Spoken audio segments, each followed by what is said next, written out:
ज्यादा मत सोचो।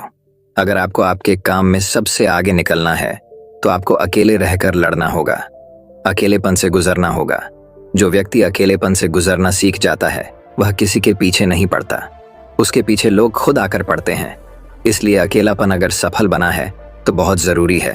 अकेलेपन से ही खुद को पहचाना जा सकता है। इसी से गौतम बुद्ध ने कई सालों पहले उस वक्त की पीढ़ी को क्यों दी थी, इसके पीछे का रहस्य क्या है, आज इसी रहस्य के बारे में हम गौतम बुद्ध की कहानियों के माध्यम से जानेंगे।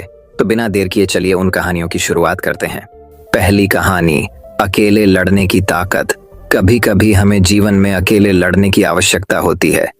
ये कहानी एक ऐसे लड़के की है जो अपने लक्ष्य की ओर आगे बढ़ने के लिए अपनी अकेलापन को एक सुनहरा अवसर बनाता है। एक समय की बात है, एक छोटे से गांव में एक लड़का रहता था। वह बहुत सपने देखता था और अपने लक्ष्यों की प्राप्ति के लिए प्रयास करने का निरंतर जुनून रखता था, परंतु उसके पास न कोई साथी था, न कोई मार्गदर्शन करने वाला। उसके परिवार में भी उसकी सपनों को समझने वाला कोई नहीं था। इसलिए उसे लगता था कि वह अकेलेपन की जंजीरों में बंद है और उसके सपने अधूरे रहेंगे। फिर भी उसने निरंतर मेहनत की और अपनी आत्मविश्वास की आवाज को बुलंद किया। उसकी इच्छा शक्ति और संघर्ष ने उसे सही दिशा में आगे बढ़ाने की शक्ति दी। एक दिन उसे अपने गांव के बाहर एक पुस्तकालय का पता चला। वह आश्चर्यचकित हुआ क्योंकि उसे पहले कभी ऐसी जगह नजर नहीं आई थी। धीरे धीरे उसने उस पुस्तकालय के दरवाजे पर कदम रखा। वहां जाकर उसने देखा कि लोग पुस्तकों के बीच खोए रहते हैं और वहां की शांतिपूर्णता और ज्ञान के वातावरण ने उसे संतुष्ट कर दिया। अपनी उत्कृष्टता को पहचानते हुए उसने निर्णय लिया कि वह पुस्तकालय में समय बिताएगा। धीरे धीरे वह पुस्तकालय की विभिन्न किताबों को पढ़ने लगा और नई दुनिया की खोज में निकल पड़ा। दिनों बिताने के साथ साथ उसका ज्ञान बढ़ता गया और वह अच्छे लेखकों और दर्शकों के साथ रिश्ते बनाने लगा। इसी के साथ उसने लिखने का भी मन बना लिया। उसने कई लेख लिखे, जिसमें से उसका एक लेख प्रकाशित हुआ और उसे अवसर मिला अपने लेखकीय कौशल को दुनिया के सामने प्रदर्शित करने का। वह लड़का जिसने कभी अकेलापन को एक रुकावट समझा था, अब एक प्रेरणादायक उदाहरण बन गया। लोग उसे मान्यता देने लगे और वह लड़का अपने लक्ष्यों की ओर अग्रसर होने में सफल हुआ। इस कहानी से हमें यह सीख मिलती है कि अकेलेपन को एक सुनहरा अवसर बनाने के लिए हमें संघर्ष करना चाहिए। हमारी संयमितता, समर्पण और मेहनत हमें अपने लक्ष्यों की प्राप्ति की ओर आगे बढ़ा सकती है। तो दोस्तों, अब चलिए हमारे दूसरी कहानी की शुरुआत करते हैं। दूसरी कहानी, जीवन में कुछ बड़ा करना हो तो बड़ी रखो सोच, तभी सफलता भी होगी बड़ी। आज की यह कहानी इस बात पर आधारित है कि जीवन में अगर कुछ बड़ा करना है तो व्यक्ति को अपनी सोच बड़ी रखनी चाहिए। अगर व्यक्ति के सपने बड़े होंगे तभी सफलता भी बड़ी होगी।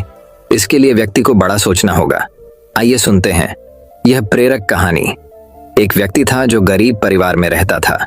वह बहुत दिनों से नौकरी की तलाश कर रहा था, लेकिन उसे अपने शहर में नौकरी नहीं मिल पा रही थी। ऐसे में उसने दूसरे शहर में किस्मत आजमाने का फैसला किया। उसने अगले ही दिन ट्रेन पकड़ी और दूसरे शहर की तरफ निकल गया। उसकी मां ने एक टिफिन बॉक्स में रोटियां रख कर दी। वह इतना गरीब था कि उसके घर में सब्जी नहीं बनती थी। ऐसे में बस उसकी मां ने रोटियां ही दी थीं। जब उसका आधा सफर तय हो गया तब उसे भूख लगी। उसने टिफिन निकाला और रोटियां खाने लगा। जैसे वो रोटी खा रहा था, उससे उसके आसपास बैठे लोग उसे देख रहे थे। वह पहले रोटी तोड़ता, फिर टिफिन में कुछ घुमाकर कौर को मुंह में डालता। ऐसा लग रहा था मानो वह रोटी के साथ सब्जी भी खा रहा है। लोग उसे हैरान होकर देख रहे थे। वो ऐसा क्यों कर रहा था उन्हें समझ नहीं आ रहा था। लोग उसे ऐसे ही देख रहे थे, लेकिन एक व्यक्ति ने उससे पूछ ही लिया, भाई, तुम्हारे टिफिन बॉक्स में बस रोटियां ही हैं, तो उसे टिफिन में घुमाकर मुंह में क्यों डाल रहे हो? युवक ने जवाब दिया कि हाँ, मेरे पास केवल रोटी है, लेकिन इस खाली टिफिन में रोटी घुमाकर मैं यह सोच रहा हूं कि मैं रोटी के साथ अचार भी खा रहा हूं। व्यक्ति ने पूछा कि क्या इससे उसे अचार का स्वाद आ रहा है? युवक ने कहा कि मैं रोटी अचार सोचकर खा रहा हूं तो मुझे स्वाद भी आ रहा है। जब उसके आसपास बैठे लोगों ने बात सुनी तो एक व्यक्ति ने बोला कि अगर सोचना ही था तो अचार ही क्यों सोचा, मटर पनीर या शाही पनीर सोच लेते। इस तरह तुम उन सब्जियों का भी स्वाद ले पाते। बड़ा सोचो तभी सफलता बड़ी मिलेगी। अगर व्यक्ति के सपने बड़े होंगे तभी सफलता भी बड़ी होगी। इसके लिए व्यक्ति को बड़ा सोचना होगा। तो दोस्तों, अब चलिए हमारे तीसरी कहानी की शुरुआत करते हैं। तीसरी कहानी, सफलता का मार्ग। इस कहानी में हम एक युवा लड़के की कहानी सुनते हैं जो अपने सपनों की पूर्ति के लिए संघर्ष करता है। यह कहानी हमें यह बताती है कि सफलता के लिए हमें संघर्ष करना होता है और हमारी मेहनत, समर्पण और परिश्रम के बिना हम सफल नहीं हो सकते। एक बार की बात है, एक छोटे से गांव में एक युवा लड़का अपने गरीब माता पिता के साथ परिवार में रहता था, जहां आर्थिक संकट के दिन चलना सामान्य था। लड्डी डीके के मन में बड़े बड़े सपने थे। वह एक सफल व्यापारी बनना चाहता था। लड़का रोजाना ग्रंथालय जाता था और किताबें पढ़कर अपने ज्ञान को बढ़ाता था। उसके पास कुछ भी धन नहीं था, लेकिन उसने किसी भी मुसीबत को हराने का संकल्प बनाया था। उसने एक छोटे से दुकान में काम करना शुरू किया और अपनी मेहनत और समर्पण से अपनी कमाई बचाने लगा। वह दिन रात मेहनत करता, धैर्य रखता और निरंतर अपने लक्ष्य की ओर बढ़ता रहता। ढके के माता पिता उसके सामरिकता और परिश्रम को देखकर गर्व महसूस करते थे और उसे हमेशा समर्थन देते थे। समय बीतता गया और लड़का बड़ा हो गया। वह जहां काम करता था उसने अपने बचत के पैसे से वही व्यापार करना शुरू कर दिया। देखते ही देखते वह अब एक सफल व्यापारी बन चुका था, जिसने अपने सपनों को हकीकत में बदला था। उसने अपनी दुकान को बड़ा कर दिया, कर्मचारियों को रखा और अपने व्यापार को नई ऊंचाइयों तक पहुंचाया। लड़के की कठिनाइयों और संघर्षों भरी यात्रा उसे यह सिखाती रही कि सफलता पाने के लिए हमें धैर्य और संघर्ष करना होता है। धन, सामर्थ्य या सामग्री की कमी होने के बावजूद लड्ढका अपने सपनों को प्राप्त करने के लिए सदैव मेहनत करता रहा और अपने लक्ष्य के प्रति समर्पित रहा। इस कहानी से हमें यह अद्भुत संदेश प्राप्त होता है कि सफलता पाने के लिए हमें निरंतर प्रयास करना चाहिए। हमें अपने सपनों की प्राथमिकता देनी चाहिए और उन्हें हासिल करने के लिए हमेशा मेहनत और समर्पण दिखाना चाहिए, चाहे जीवन के किसी भी क्षेत्र में हो। संघर्ष और परिश्रम हमारी सफलता की मुख्य चाबी होती है। तो दोस्तों, अब चलिए हमारे चौथी कहानी की शुरुआत करते हैं। चौथी कहानी, सपनों की उड़ान। इस कहानी में हम एक छोटे से गांव की बच्ची की कहानी सुनते हैं जो अपने सपनों को पूरा करने के लिए कठिनाइयों का सामना करती है। एक छोटे से गांव में लक्ष्मी नाम की एक बच्ची रहती थी। वह बहुत ही संवेदनशील और सपनों की दुनिया में खोई रहने वाली थी। लक्ष्मी के दिल में एक सपना था कि वह एक दिन अपने गांव को ऊंचाइयों तक ले जाएगी और उसे खुशहाली और सम्मान की ऊंचाइयां प्राप्त होंगी। लक्ष्मी के पास गरीबी के कारण कई कठिनाइयां थीं। उसके परिवार को रोजगार की कमी थी और उन्हें बुनियादी आवश्यकताओं को पूरा करने के लिए संघर्ष करना पड़ता था। लेकिन लक्ष्मी नहीं हारी। वह हमेशा अपने सपनों के पीछे लगी रहती थी। उसका पहला कदम उसने शिक्षा में आगे बढ़ाकर उठाया। गांव में उसके स्कूल नहीं था, लेकिन उसने खुद को पढ़ाई के लिए समर्पित कर दिया। वह दूसरे गांव जाती और पढ़ाई के लिए पूरी मेहनत करती। संघर्ष और कठिनाइयों के बावजूद वह अपने लक्ष्य की ओर बढ़ रही थी। लक्ष्मी की दृढ़ता और मेहनत ने उसे सफलता की ओर ले जाया। उसने अपनी पढ़ाई पूरी की और उच्च शिक्षा हासिल की। जब वह वापस अपने गांव लौटी तो उसने गांव के लिए प्राइवेट स्कूल शुरू किया। वह हर बच्चे को शिक्षित करना चाहती थी। उसका पढ़ाने का तरीका बेहद अनोखा था, जिसके कारण वहां के बच्चे बुद्धिमान बनने लगे। लक्ष्मी के संघर्ष और प्रगति की कथा गांव के लोगों को प्रेरित करने लगी। वह उनकी आदर्श बन गई और उन्होंने भी अपने सपनों की पूर्ति के लिए मेहनत करना शुरू कर दिया। इस तरह लक्ष्मी ने अपने गांव को ऊंचाइयों तक ले जाने में सहायता की और लोगों को आर्थिक और सामाजिक रूप से सशक्त बनाया। ये कहानी हमें सिखाती है कि हमें अपने सपनों के पीछे दृढ़ता से खड़े होना चाहिए। कठिनाइयों के बावजूद हमें अपनी मेहनत और समर्पण बनाए रखने की आवश्यकता होती है। जब हम अपने सपनों के प्रति विश्वास रखते हैं और मेहनत करते हैं, तो हम आपातकाल में भी सफलता की ओर बढ़ सकते हैं। तो दोस्तों, अब चलिए हमारे पांचवी कहानी की शुरुआत करते हैं। पांचवी कहानी, कमजोरी का महत्व। यह कहानी एक मुख्य चरित्र की है जो अपनी कमजोरी से लड़ता है और खुद को विजयी साबित करता है। एक गांव में एक युवा लड़का रहता था। उसका नाम विजय था। विजय बचपन से ही कमजोर था और इसकी वजह से उसे गांव के लोगों में हमेशा हास्य का पात्र बनना पड़ता था। अपनी कमजोरी के कारण विजय आत्मविश्वास खो बैठा था और उसकी पढ़ाई, खेलकूद या किसी अन्य क्षेत्र में सफलता हासिल करने की कोशिशें बार बार नकार दी जाती थीं। एक दिन एक बुद्धिमान आदमी विजय के पास आया और उसे देखकर समझ गया कि विजय के पास अद्भुत क्षमताएं हैं। यह आदमी उसे मार्शल आर्ट्स के एक गुरु के पास ले गया। गुरु ने विजय को प्रेरित किया और उसे अपनी कमजोरी को स्वीकार करने की सीख दी। उसने विजय को यह बताया कि हर कोई कमजोरी रखता है, लेकिन महत्वपूर्ण है कि हम इसे कैसे स्वीकार करते हैं और इससे अपना फायदा कैसे उठाते हैं। विजय ने गुरु के उपदेश को मान्यता दी और अपनी क्षमताओं का उपयोग करने लगा। धीरे धीरे उसने अपनी कमजोरी को हराया और खुद को विजयी साबित किया। वह मार्शल आर्ट्स में अद्भुत कामयाबी हासिल करने लगा और उसकी पढ़ाई में भी सुधार हुआ। उसने अपने जीवन में सफलता की छोटी छू ली।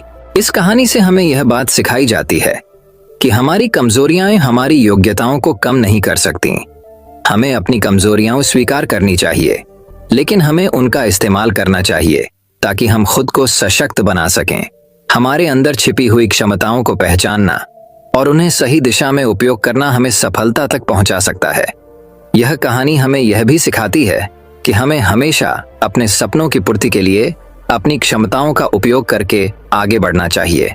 तो दोस्तों, अब चलिए हमारे छठी कहानी की शुरुआत करते हैं। छठी कहानी, निरंतरता का महत्व। यह कहानी एक खिलाड़ी की है जो निरंतरता और समर्पण के माध्यम से सफलता प्राप्त करता है। यह कहानी एक जुझारू खिलाड़ी की है जिसका नाम रजत है। रजत बचपन से ही क्रिकेट के शौकीन थे और उन्हें सपना था कि वह अपने देश की टीम में खेलें। वह हमेशा अपने लक्ष्य को प्राप्त करने के लिए निरंतर और समर्पित रहता था। रजत के पास कोई प्रशिक्षक नहीं था, लेकिन वह हमेशा दिल से खेलते थे और प्रतिदिन क्रिकेट के क्षेत्र में समय बिताते थे। उनके दोस्त उन्हें हमेशा प्रोत्साहित करते थे और उनके साथ खेलने में सहायता करते थे। जब रजत अपने स्कूल के क्रिकेट टीम में चयनित हुए तो उनकी खुशी की कोई सीमा नहीं रह गई। उन्होंने अपने दम पर कई मैच जीते और बार बार अपनी क्षमता को साबित किया, लेकिन इस बीच रजत को भी कठिनाइयों का सामना करना पड़ा। वे कई मैचों में खारिज हो गए और कुछ बार वे हार भी गए। इसे देखकर रजत हिम्मत नहीं हारे और उन्होंने और अधिक मेहनत की। वे खुद को समय समय पर मार्गदर्शन के लिए फिल्में और वीडियो देखने का समय निकालते थे। वे अपनी तकनीक को सुधारने के लिए कोच से सलाह भी लेते थे। रजत की संघर्ष भरी मेहनत और समर्पण के कारण वे अपनी खुद की धारणा को मजबूत करने में सफल रहे। समय बीतते ही रजत का खेलने का अनुभव बढ़ता गया और उन्होंने अपनी क्षमता में सुधार देखा। उन्होंने अपने देश की युवा टीम में चयनित होने का गर्व महसूस किया और उसके बाद से उन्होंने अपनी सफलता के लिए और अधिक प्रयास किए। आज रजत अपनी देश की प्रमुख क्रिकेट टीम में खेल रहे हैं और वे निरंतर उन्नति कर रहे हैं। उनकी कहानी हमें यह सिखाती है कि हमें अपने लक्ष्यों के प्रति निरंतर और समर्पित रहना चाहिए और हमेशा प्रयास करते रहना चाहिए, चाहे हमें कितनी भी कठिनाइयां आएं। विजय और सफलता उस व्यक्ति की मेहनत और समर्पण पर निर्भर करती है जो कभी हिम्मत नहीं हारता। तो दोस्तों, अब चलिए हमारे 7वीं कहानी की शुरुआत करते हैं। 7वीं कहानी, संघर्ष का रंग। बहुत समय पहले एक छोटे से गांव में एक कवची नामक लड़की रहती थी। वह बहुत ही संजीदगी से अपने काम में लगी रहती थी और सपने देखने की क्षमता रखती थी। उसका सपना था कि वह एक दिन एक बहादुर कवची बने और लोगों की सेवा करे, परंतु उसके रास्ते में कई संघर्ष आए। वह लड़की छोटी और कमजोर थी और इसलिए उसे शारीरिक तौर पर मजबूती की आवश्यकता थी। उसने नियमित रूप से संघर्ष करने का निर्णय लिया और खुद को अपने लक्ष्य की प्राप्ति के लिए प्रशिक्षित करने के लिए मेहनत की। उसकी रोजमर्रा की जीवन शैली में संघर्ष और मेहनत की आदत देखकर लोग उसे हंसते और उसकी मजबूती की कठिनाइयों को नजरअंदाज करते थे। धीरे धीरे उसके लिए संघर्ष और मेहनत ने फल देना शुरू किया। वह रोज नए चुनौतियों का सामना करती, अपनी क्षमता को सीमित करने के बावजूद नहीं हारती। उसकी आत्मविश्वास और संघर्ष की भावना ने उसे बड़े ऊंचाइयों तक पहुंचाया। उसे दिल से विश्वास था कि जब वह अपने संघर्षों को परिहार करेगी तो वह अपने सपने को प्राप्त करेगी। एक दिन एक महान संघर्ष के बाद उसने अपने लक्ष्य को पूरा कर लिया। वह एक विख्यात कवची बन गई और अपने लोगों की सेवा करने लगी। उसकी मजबूती, संघर्ष और मेहनत ने उसे एक आदर्श बना दिया। लोग उसे प्रेरणादायक मानते थे और उसकी कहानी को उनके लिए एक संदेश के रूप में देखते थे। इस कहानी से हमें यह सीख मिलती है कि जीवन में संघर्ष होना स्वाभाविक है। हमें संघर्षों को देखकर नहीं डरना चाहिए, बल्कि उनसे सीखना चाहिए और अपनी मेहनत और संघर्ष की मदद से अपने लक्ष्य की प्राप्ति करनी चाहिए। हमें खुद को बढ़ाने के लिए अपने संघर्षों को पहचानने और परिहार करने की क्षमता विकसित करनी चाहिए।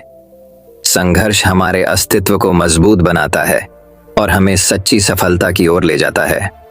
तो दोस्तों, अब चलिए हमारे 8वीं कहानी की शुरुआत करते हैं। 8वीं कहानी, सफलता के सूत्र। एक समय की बात है, एक छोटे से शहर में एक व्यापारी रहता था। उसका नाम राजेश था। राजेश के पास कोई बड़ा व्यापार नहीं था, लेकिन उसकी मेहनती और जुनून से भरी आवाज थी। उसका सपना था कि एक दिन वह एक अपना व्यापार खोलेगा और सफलता की ऊंचाइयों को छू जाएगा। राजेश ने कई सालों तक एक नौकरी की है, लेकिन उसकी रुचि व्यापार में थी। वह हमेशा सोचता रहता था कि उसे क्या करना चाहिए ताकि वह अपने सपनों को पूरा कर सके। एक दिन राजेश ने निर्णय लिया कि वह अपना व्यापार शुरू करेगा। उसने अपने बचत के पैसों का इस्तेमाल करके एक छोटी सी दुकान खरीदी और उसमें सामान बेचने की शुरुआत की। पहले कुछ महीनों में राजेश का व्यापार थोड़ा सा उछल कूद के साथ चला, लेकिन जल्द ही उसे गाही बनाने का समय आया। राजेश ने खुद को सीखने, बढ़ते हुए प्रौद्योगिकी के उपयोग और ग्राहकों की आवश्यकताओं को समझने में जुटा दिया। वह मान्यता प्राप्त करने के लिए गुणवत्ता और उत्कृष्टता पर ध्यान देने लगा। इसके परिणाम स्वरूप उसकी दुकान का नाम शीघ्र ही लोकप्रियता में आया और लोग उसकी सेवाओं की प्रशंसा करने लगे। राजेश के व्यापार में सफलता की लहर आई और उसका व्यापार धीरे धीरे बढ़ता गया। उसने दूसरी दुकान खोली और अपने व्यापार की विस्तार की। राजेश की सफलता का राज उसकी मेहनत, समर्पण और आत्मविश्वास था। वह कभी नहीं हारा और हमेशा अपने लक्ष्य की ओर बढ़ता रहा। वह अपने संगठन को विकसित करने के लिए नए आइडियाओं पर काम किया और नई बाजारों में उत्पादों की पेशकश की। आज राजेश एक सफल व्यापारी के रूप में पहचाना जाता है। उसकी कहानी और उसकी सफलता दूसरों को प्रेरित करने के लिए एक मिसाल के रूप में साझा की जाती है। राजेश ने सिद्ध किया कि मेहनत, आत्मविश्वास और निरंतर प्रयास ही सफलता की कुंजी होती है। तो दोस्तों, अब चलिए हमारे 9वीं कहानी की शुरुआत करते हैं। 9वीं कहानी, जीत की गाथा। इस कहानी में हम एक खिलाड़ी की कहानी सुनते हैं जो कठिनाइयों के बावजूद जीत की ओर बढ़ता है। यह कहानी हमें यह सिखाती है कि हमें सभी परिस्थितियों में सकारात्मक रहना चाहिए और हमेशा अपनी जीत के लिए प्रयास करना चाहिए। यह कहानी एक खिलाड़ी के बारे में है जो विभिन्न कठिनाइयों का सामना करते हुए आगे बढ़ता है। उसका नाम रवि था। रवि एक बहुत ही प्रफुल्लित और सकारात्मक व्यक्तित्व वाला था। वह एक खेल के प्रेमी था और खुद को विभिन्न खेलों में महारत प्राप्त करने का सपना देखता था। रवि के जीवन में कई मुश्किलें आईं। पहले तो वह अपने खेल की रुचि को लेकर अकेला था। उसके परिवार वाले उसे खेलने को निराश करते थे और कहते थे कि खेल उसके भविष्य को बर्बाद करेगा, लेकिन रवि निरंतर अपने सपने के पीछे भागता रहा। एक दिन उसे एक महत्वपूर्ण खेल के लिए राष्ट्रीय स्तर पर प्रतियोगिता में हिस्सा लेने का मौका मिला। रवि ने अपने अभियान की शुरुआत की, लेकिन उसे पता था कि इस प्रतियोगिता में उसे बहुत सारी मुश्किलें प्राप्त होंगी। प्रतियोगिता के दौरान रवि को कठिनाइयों का सामना करना पड़ा। वह अपनी प्रदर्शन क्षमता में कमी महसूस कर रहा था और एक समय ऐसा आया जब उसे लगा कि उसकी हार तय हो चुकी है, लेकिन उसने हार मानने की बजाय सकारात्मक सोचने का निर्णय लिया। रवि ने खुद को सामर्थ्य और संयम से भरपूर महसूस करने का प्रयास किया। वह निरंतर मेहनत करता रहा और अपने को सुधारने के लिए प्रयास करता रहा। अपने को बेहतर बनाने के लिए उसने नई तकनीकों का अध्ययन किया और उसे अपने खेल में लागू किया। धीरे धीरे रवि अपने दूसरे प्रतियोगिता में सुधार दिखाने लगा। वह पहले से ज्यादा सुरक्षित, तेज और बुद्धिमान हो गया था। अपने प्रतिद्वंद्वियों को हराने के लिए उसने बेहतरीन प्रदर्शन किए और उसके सपने को पूरा करने के लिए जीवन भर के प्रयासों को समर्पित किया। अंततः उसकी मेहनत और समर्पण ने उसे विजयी बना दिया। उसने राष्ट्रीय स्तर की प्रतियोगिता जीती और खुद को साबित किया कि सकारात्मक सोच और अथक प्रयास से कोई भी लक्ष्य हासिल किया जा सकता है।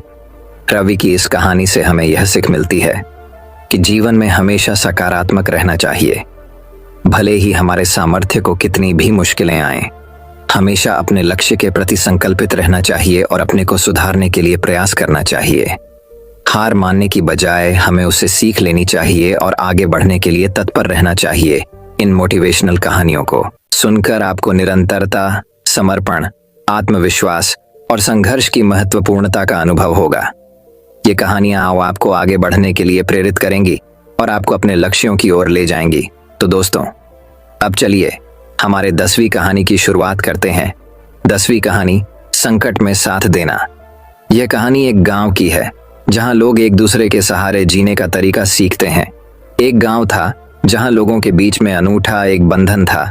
यहाँ के लोग एक दूसरे के साथ मेहनत करते, सहायता करते और एक दूसरे के साथ खुशियों और दुखों को बांटते थे। इस गांव की कहानी बहुत ही अनोखी थी। एक बार गांव में एक नया आदमी आया। उसका नाम राम था। राम बहुत ही निराशाजनक हालात में आया था। वह एक छोटे से गांव में दूर रहते थे जहां उनका परिवार बीमारियों और तंगी में फंसा था। उन्होंने सोचा कि वह इस गांव में आकर नए जीवन की कोशिश करेंगे। राम गांव में आकर एक आदर्श बनने के लिए प्रयास करने लगे।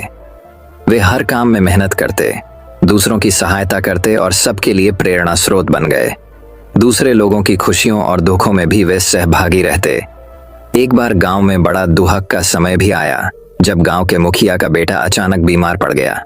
उसकी स्थिति गंभीर थी और उसके परिवार को इलाज के लिए पैसों की आवश्यकता थी, लेकिन गरीबी के कारण परिवार के पास इतनी धनराशि नहीं थी। जब राम ने इसे सुना, उन्होंने तत्परता से अपनी सभी बचत की राशि का उपयोग करके परिवार की मदद की। वे नहीं चाहते थे कि इस दुखी परिवार को किसी भी हमारी तरह जूझना पड़े। उन्होंने बचत की राशि के साथ साथ दूसरे गांव वालों को भी अपील की और उन्होंने भी उस परिवार की सहायता की। इस आपातकाल में गांव वालों ने एक बड़ी टीम बना ली। सभी ने मेहनत करके और अपने संगठन के साथ मिलकर इलाज के लिए पैसे इकट्ठा किए। थोड़े समय के बाद बेटे का इलाज हुआ और वह पूरी तरह स्वस्थ हो गया। इस घटना के बाद गांव वालों के मदद करने के इरादे एक दूसरे के साथ और भी मजबूत हो गए। यह उनकी सद्भावना, नेकी और सामर्थ्य का परिणाम था। वे सभी ने समझा कि दूसरों की मदद करके ही हमारा असली लक्ष्य पूरा होता है। वह गांव अब एक परिवार की तरह था जहां हर कोई एक दूसरे का सहारा था। यहाँ के लोग अपनी खुशियों और दुखों को साझा करते, एक दूसरे की मदद करते और अपने संघर्षों को साथ में झेलते थे। वे सब मिलकर इस दुनिया में एक सुंदर और समृद्ध जीवन जीने का तरीका सीख गए।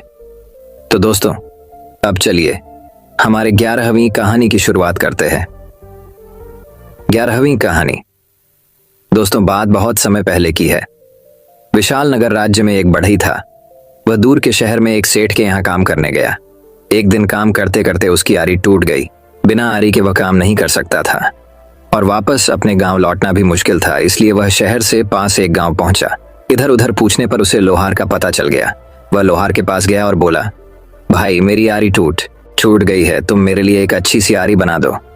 लोहार बोला, बना दूंगा, पर इसमें समय लगेगा। तुम कल इसी वक्त आकर मुझसे आरी ले सकते हो।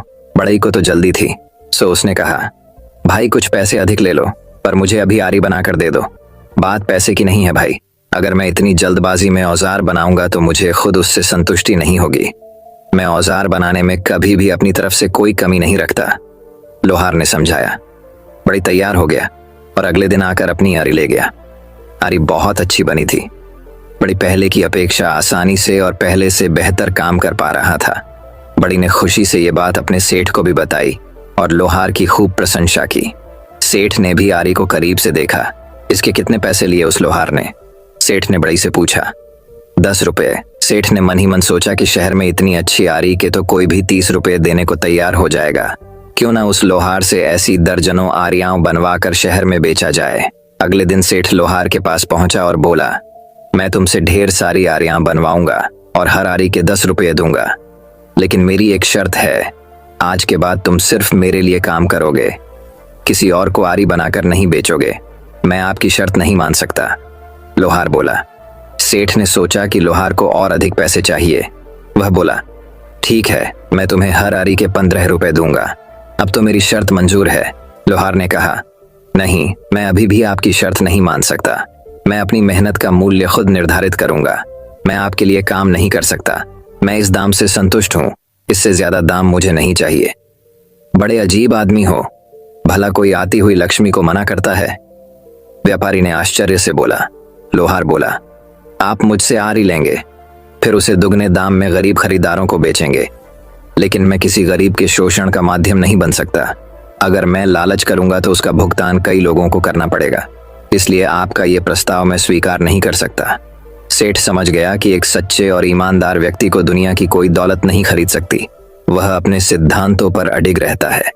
अपने हित से ऊपर उठकर और लोगों के बारे में सोचना एक महान गुण है।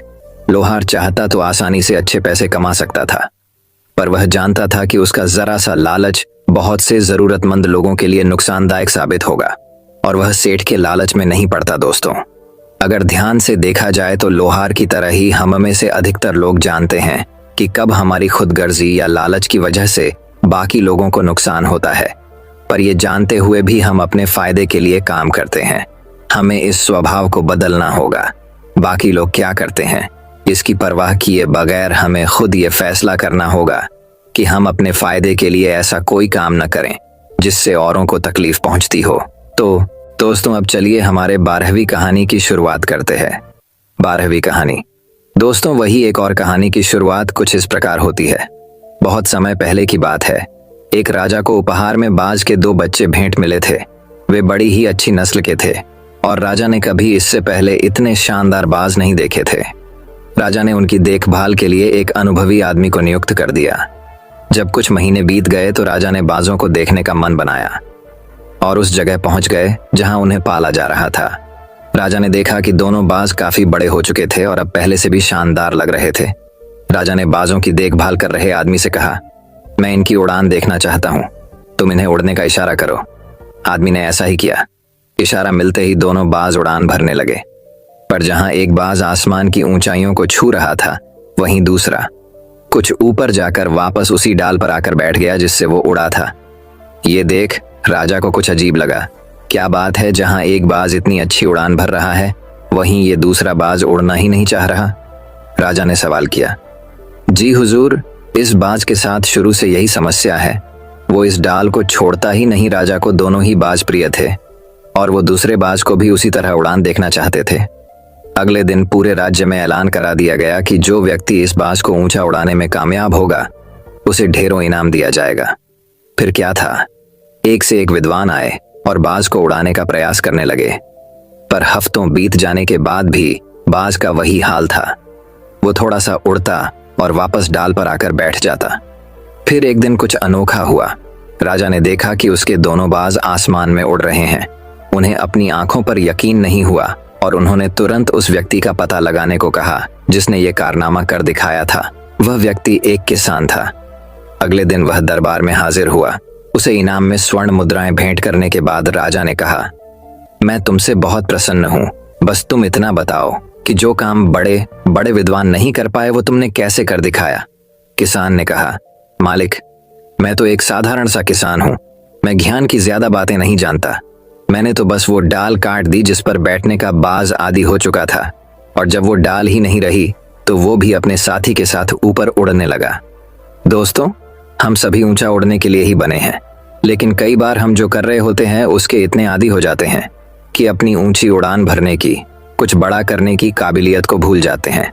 यदि आप भी सालों से किसी ऐसे ही काम में लगे हैं जो आपके सही आंतरिक शक्ति के मुताबिक नहीं है, तो एक बार जरूर सोचिए कि कहीं आपको भी उस डाल को काटने की जरूरत तो नहीं जिस पर आप बैठे हुए हैं। तो दोस्तों, अब चलिए हमारे 13वीं कहानी की शुरुआत करते हैं।